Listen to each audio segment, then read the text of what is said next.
Hey everyone, it's Ethan Ormes back again for another video today, and welcome back to the channel, guys. We're back again for yet another video. Today we're going to be talking about a new album that came out last week. We're going to be talking about Metro Boomin's Heroes and Villains, which is an interesting project. I feel like it's kind of a polarizing project, sorry, just because of how many people love this thing, and I feel like I feel a little bit differently than the majority. I don't think this album is anything too special, to be fair. I think it is a good album, but apart from that, I really don't think it's anything special. But let's talk about it. So, we're going to go song by song, of course, and I'll give you my thoughts on each. So, starting off with the intro, we've got On Time. I wrote, wow, this is such a Kanye vibe, lol. I love the Morgan Freeman "If Young Metro Don't Trust You" tag. I really wish that would have been a tag used throughout the album. Hopefully, it will be a tag in the future, but you never know. That's just not a track I'll be revisiting. It's not really much of a track, anyways. Kind of is just an intro.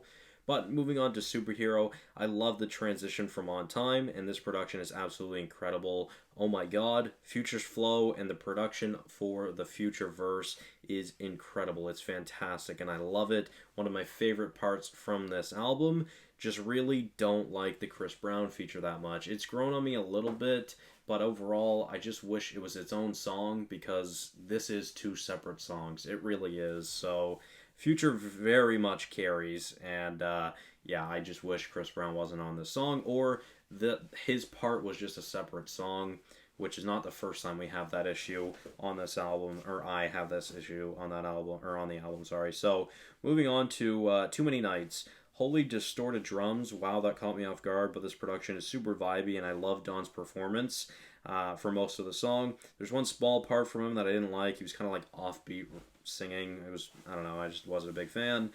Really small verse from Future with a slight transition into Raindrops, so this was a decent song. It's not a song I've been revisiting, but moving on to Raindrops, W. Travis, a super chill and vibey production, and I think this would be really a really nice song for like a late night drives or a rainy night. So I think that'd be pretty cool, and it's a great transition into Umbrella. And Umbrella is probably my favorite song, if not my second favorite song on this project.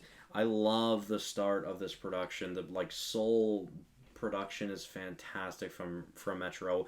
I wish the production didn't change because I love that first, like, I think it's 21 seconds. It's incredible. It's so good. I love that production. I wish it was that production the whole song, but unfortunately it was changed. I do still like the production, but I just like the start of it so much more. It's just incredible. But yeah, I wish it didn't change. The vocalizing and the piano is just so fucking good. And then it turns into like a heavy Slaughter Gang type beat, a very, very much a 21 Savage type beat. But overall, it is a really great song. I love Nudie. I've always really enjoyed Nudie's music ever since like 2018 is when I really started listening to Nudie. 2019, I went through a big Nudie phase that I really, really loved his music. Nudie deserves more love. He's an absolute W. I do think Nudie slightly carries the song. I do think 21 definitely gets outperformed on a lot of this project. We'll talk about that later.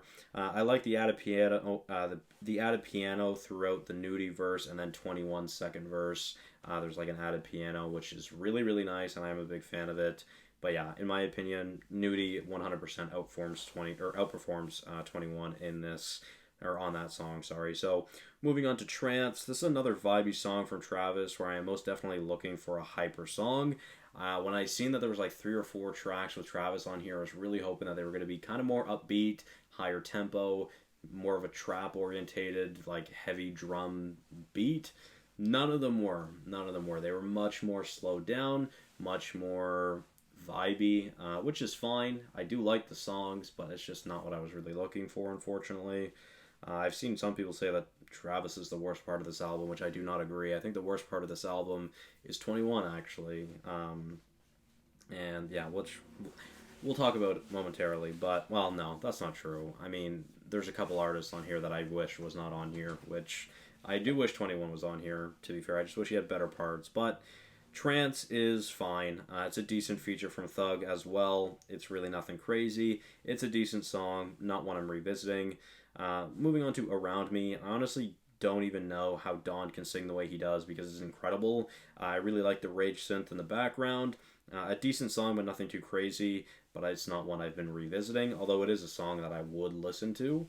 But moving on to Metro Spider, this is one of my most played songs from the album so far. It's a great song. I love the performance from Thugger on this song. It's super catchy. I love the Metro, Metro, Metro, and the Spider, Spider, Spider. I think it's great, and I really like that song. Now, moving on to the I Can't Save You interlude. I love the transition from Metro Spider into this interlude. It's really, really nice. Great performance from both artists as well. Not one I'm revisiting, but it is still really enjoyable. And then moving on to Creepin'. This is absolutely my least favorite track on this project. I've seen a lot of people say that they fucking love this song. I do not like this song at all. I wish The Weeknd wasn't on this song. It is garbage. It is terrible. I do not like it at all. He does outperform 21, but I don't like the production at all. I don't like 21 over an R&B beat. It's just not good in my opinion. But with that being said, we'll move on to Niagara Falls. My friend Matt and I were literally talking about this song the day before. He was hoping that this song was going to get released. He got his wish. It was released. I think it's a decent song. I don't think it's anything too crazy, but it is one of the most popular songs on the album as of right now. But overall, I think it is a good song. Just not one I've been revisiting, but I would listen to it. Then moving on to Walk 'Em Down. That's a good song I really enjoy. I enjoy the production. I like the piano and the constant distorted rage drum. Not really a fan of Mustafa on this song though. Again, similarly to Superhero, I wish this song was split into two separate songs because the 21 part is fantastic. The Mustafa part is not. So it's just kind of the way it is, unfortunately. It sucks, in my opinion. But with that being said, we'll move on to Lock On Me. This is a good song, enjoyable chorus from Travis, and a decent performance from Future. Nothing too crazy, though. But moving on to Feel the Fire, R.I.P. Takeoff. I like when the drums come in. Takeoff's verse is really good. Rocky definitely has a fantastic part on this song. I love the chorus, and this song has grown on me so much. This might be my favorite song from the whole album. I enjoyed the song off first listen, but it literally just gets better and better each time. I fucking love this song. I love what Takeoff is doing on his verse, and the chorus is incredible. The production is so catchy. The vocalizing and the production is super catchy as well. It's a fantastic track. Like I said, it might be the best track on the album, in my opinion, but with that being said, we'll move on to All the Money. All I wrote was W Gunna, Free Gunna. This is a song I've been revisiting a lot, and I really enjoy it. So let's talk about this. So I think my biggest disappointment from this album is with all the Travis features, none of them were too hyped. They were much more slower, and I was just looking for something else from this album. I'm sorry, but I'm just not really coming to a Metro Boomin album looking for vibey production.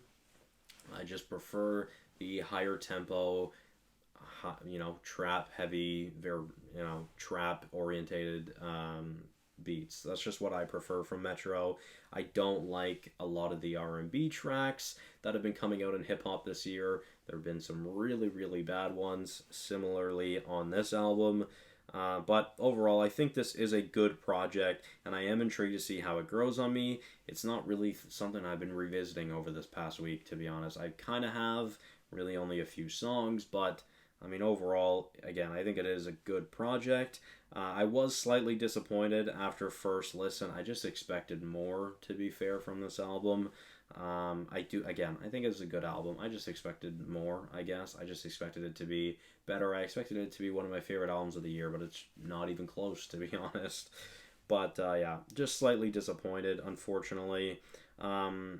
Again, I'm sure I know a lot of people think that this album is fantastic. It's one of the best albums of the year, but in my opinion, Her Loss is better than this album, and I posted a TikTok about that, and I got some hate for it, so my biggest gripe perhaps with this album is the fact that the If Young Metro Don't Trust You producer tag from Morgan Freeman, if that was actually used on some of the songs, this would have been a perfect project. But with that being said, guys, that's my overall review of Metro Boomin's newest album, Heroes and Villains. Let me know your guys' thoughts on the album. I'm intrigued to know. So thank you all so much for watching. Hopefully you did enjoy, and I'll see you guys in the next one. Bye-bye.